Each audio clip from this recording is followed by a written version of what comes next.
The Department of Licensing may do more than simply ruin your day. If you have been arrested for DUI, you have very limited time to make important decisions. Watch the rest of this video to give yourself a fighting chance to save your license.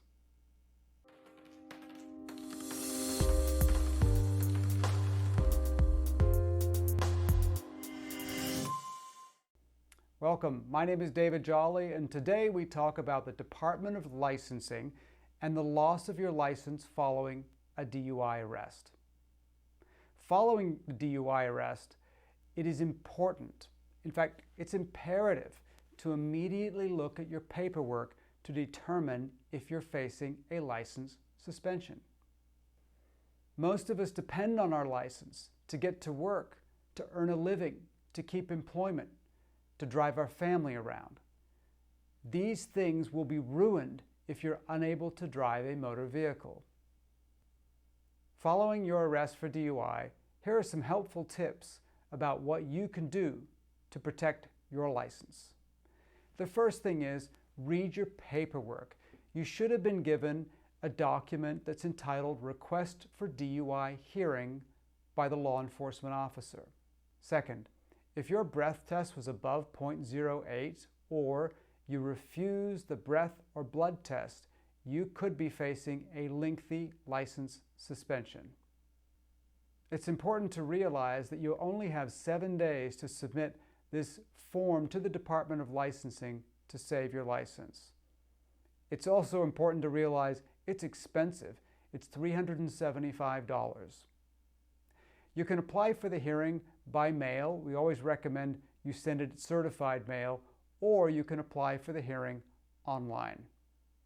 If you submit this form, the Department of Licensing will put what we call a stay on your license suspension, which means the license suspension will be paused.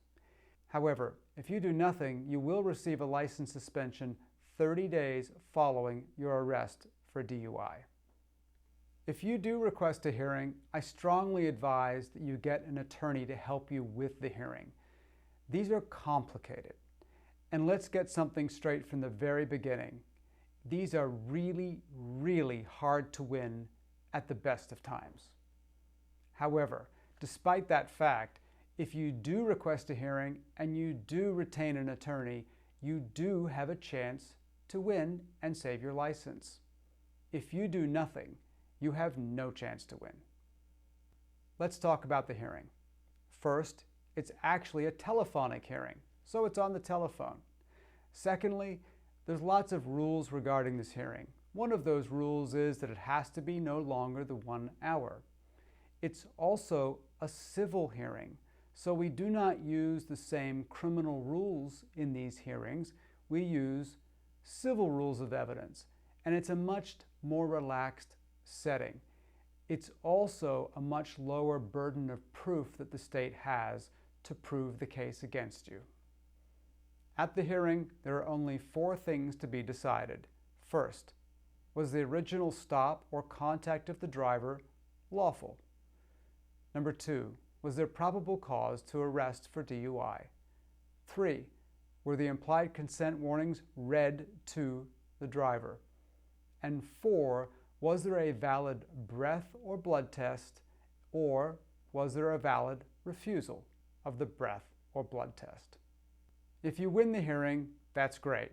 But remember, you can also lose your license if you're convicted of DUI or, to a lesser extent, reckless driving. It's important to realize there are 2 ways you can lose your license after a DUI. One is this administrative hearing that we're talking about today, and the second is, of course, a conviction of a crime regarding reckless driving or DUI in court.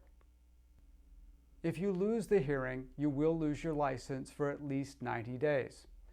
You can choose not to drive during that 90-day or longer period, or you can apply for something called an ignition interlock license that will permit you to drive during the license suspension. There's a lot to know about the Department of Licensing, all of the rules, the problems, and the headaches. For more information, check back in the future where we'll be detailing many of the Department of Licensing rules and obligations when it comes to DUI arrests or convictions. And also, please check out our website or read our blogs.